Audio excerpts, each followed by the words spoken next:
Hello दोस्तों, आप लोगों का हमारे यूट्यूब चैनल एग्ज़ाम पथ पे आप लोगों का स्वागत है। तो दोस्तों, आप लोग कैसे हैं? आई होप कि आप लोग अच्छे होंगे और तैयारी भी आप लोगों की अच्छी चल रही होगी।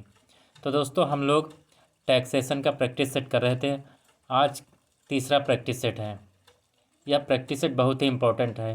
वीडियो को पूरा देखना और उन दोस्तों को भी शेयर कर देना जो लोग इसका एग्ज़ाम देने जा रहे हैं।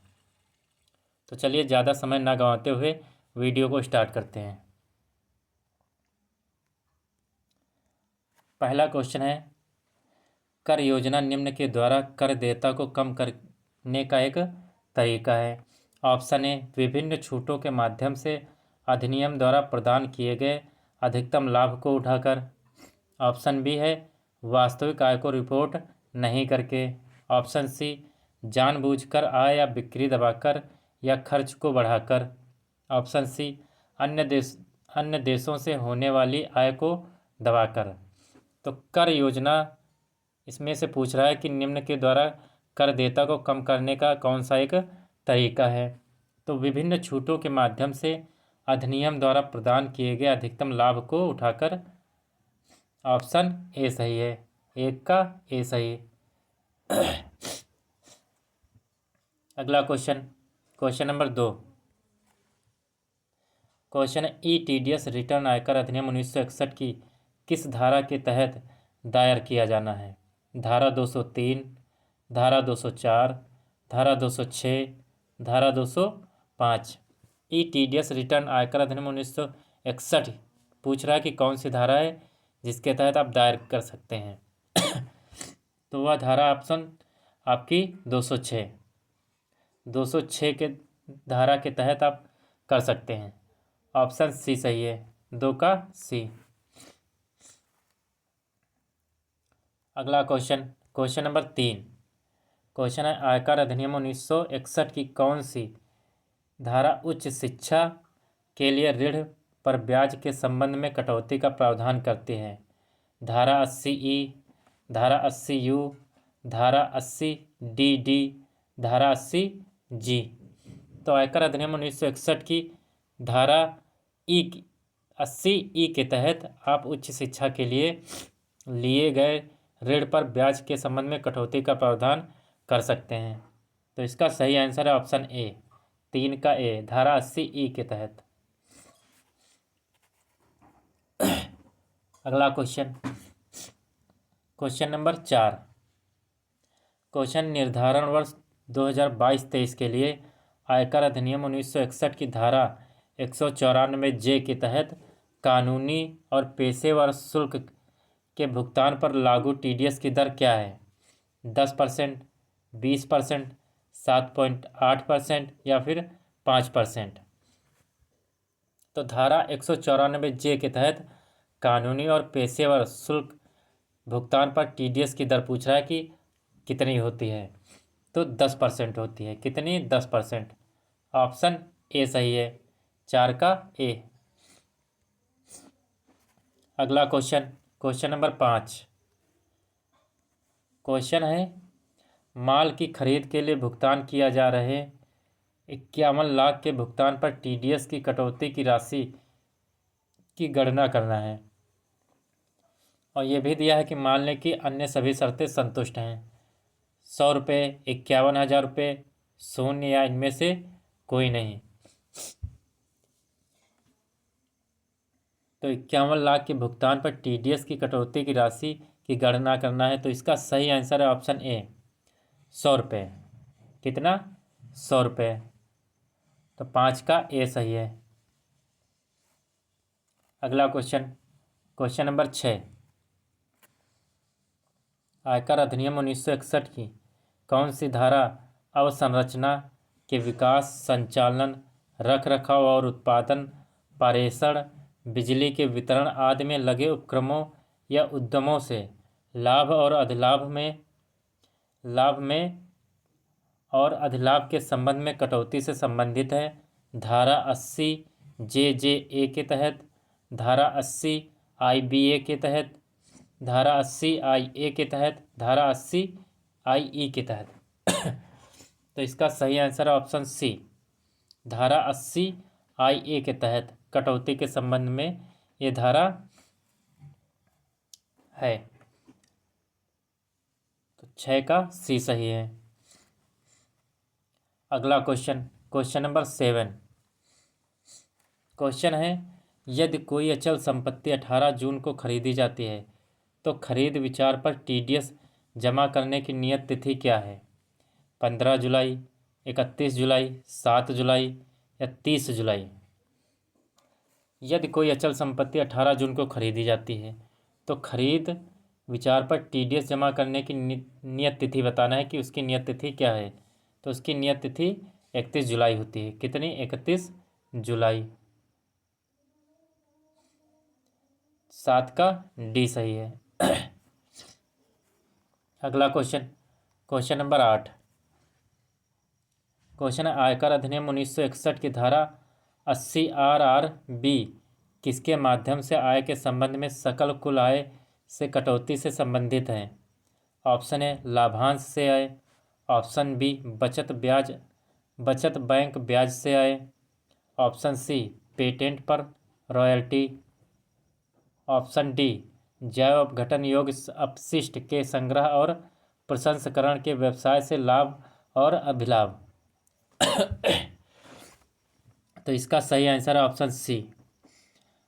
आयकर अधिनियम 1961 की धारा 80 RRB के तहत पेटेंट पर रॉयल्टी के माध्यम से आय के संबंध में सकल कुल आय की कटौती से संबंधित है। ऑप्शन सी सही, 8 का सी। अगला क्वेश्चन, आयकर अधिनियम 1961 की धारा 80D के प्रावधान में है कि पिछले वर्ष के दौरान स्वयं पति या पत्नी, बच्चों या माता पिता के निवारक स्वास्थ्य जांच के कारण किए गए भुगतान के संबंध में कितनी सीमा तक कटौती की अनुमति दी जाएगी? 1,000 रुपये, 4,000 रुपये, 5,000 रुपये या फिर 2,000 रुपये? कितनी? या फिर 2,000 रुपये?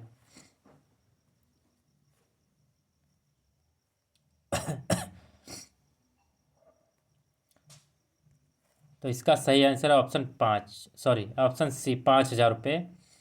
आयकर अधिनियम 1961 की धारा 80D के प्रावधान में है कि पिछले वर्ष के दौरान स्वयं पति या पत्नी, बच्चों या माता पिता के निवारक स्वास्थ्य जांच के कारण किए गए भुगतान के संबंध में 5,000 रुपये की सीमा तक कटौती की अनुमति दी जाएगी। तो ऑप्शन सी सही है, 9 का सी।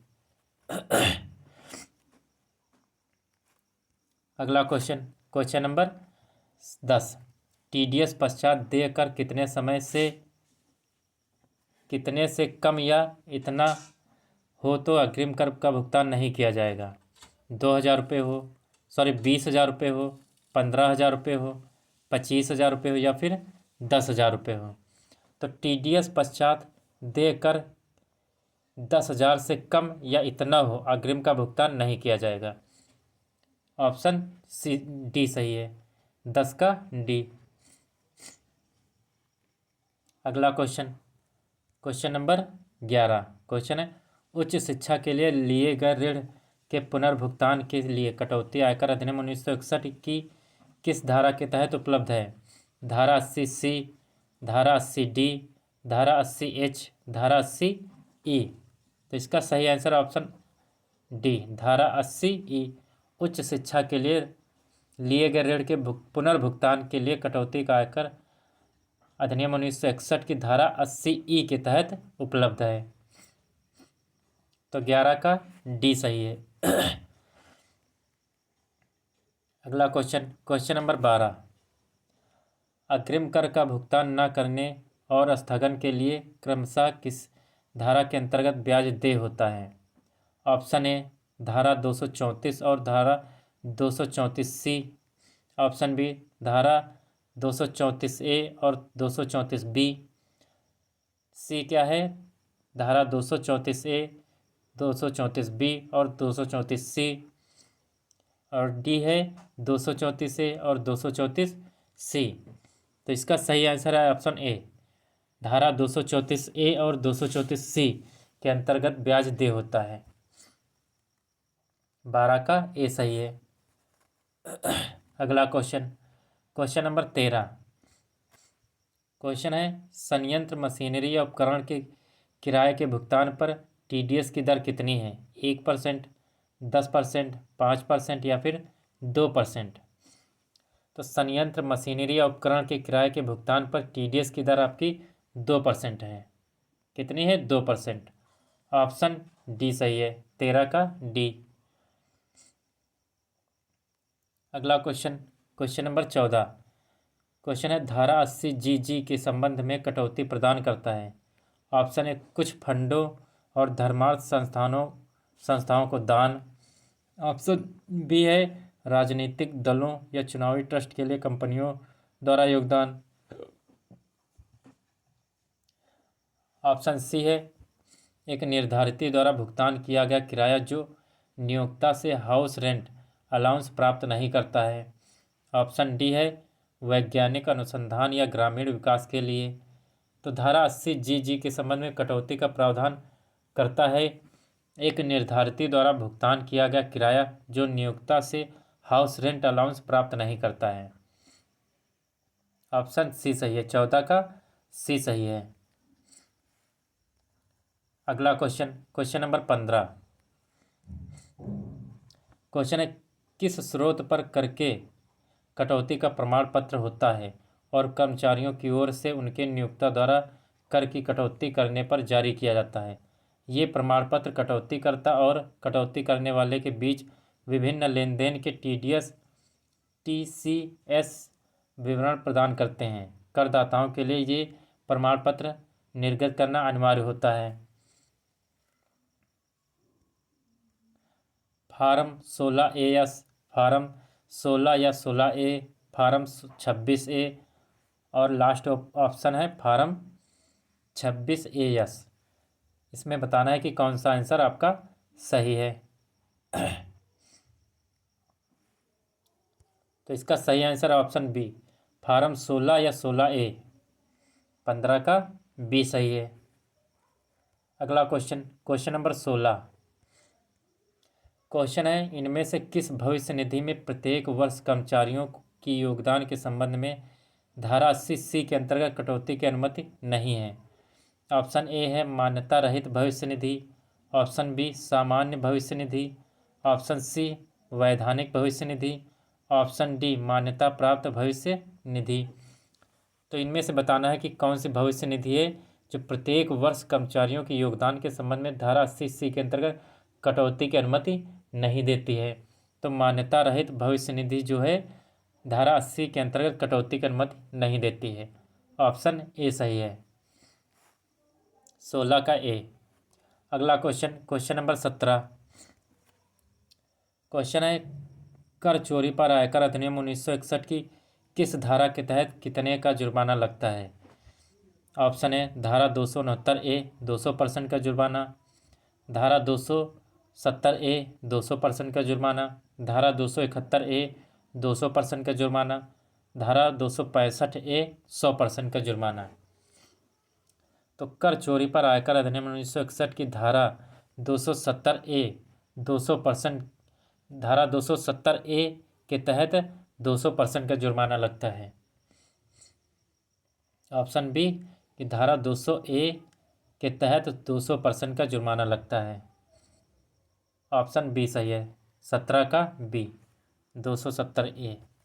अगला क्वेश्चन, क्वेश्चन नंबर 18 क्वेश्चन है कर निर्धारण वर्ष 2018-19 के लिए आयकर अधिनियम 1961 की धारा 194H के तहत दलाली पर लागू TDS कर की दर क्या है?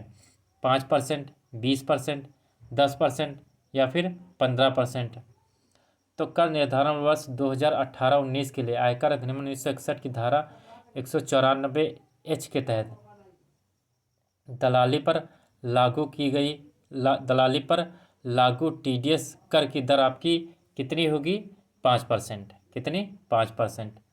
ऑप्शन ए सही है, 18 का ए। अगला क्वेश्चन, क्वेश्चन नंबर 19 वेतन के अलावा त्रैमासिक TDS रिटर्न के संबंध में कौन से फार्म भरने की आवश्यकता है? Form 24Q, form 27EQ, form 26Q, form 27Q। तो वेतन के अलावा त्रैमासिक TDS रिटर्न के संबंध में आपको बताना है कि कौन से फार्म भरने की आवश्यकता होती है। तो इसमें फार्म 26Q की भरने की आवश्यकता होती है। ऑप्शन सी सही, 19 का सी। कौन सा फार्म 26Q।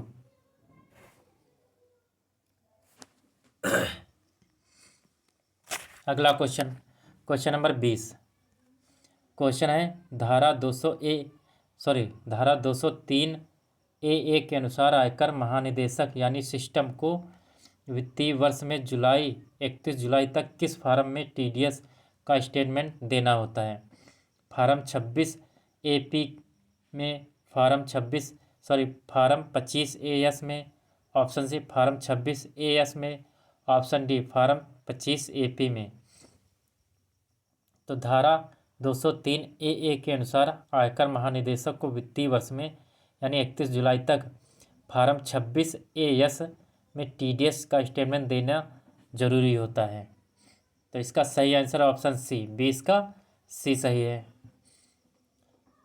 ये आपके क्वेश्चन 20 क्वेश्चन हो गए जो आपकी परीक्षा के लिए बहुत ही इम्पोर्टेंट हैं। तो आप लोगों के कितने क्वेश्चन गलत हैं कितने सही ये ज़रूर कमेंट बॉक्स में ज़रूर बताएं। तो और अगर वीडियो अच्छी लगी हो तो वीडियो को लाइक शेयर करें, अपने दोस्तों को भी शेयर कर दें। और जो हमारे चैनल पर नए हैं तो वीडियो को लाइक शेयर और चैनल को सब्सक्राइब करना ना भूलें। तो आज के लिए धन्यवाद। बाकी अगली वीडियो कल फिर से एक और लेकर आऊँगा।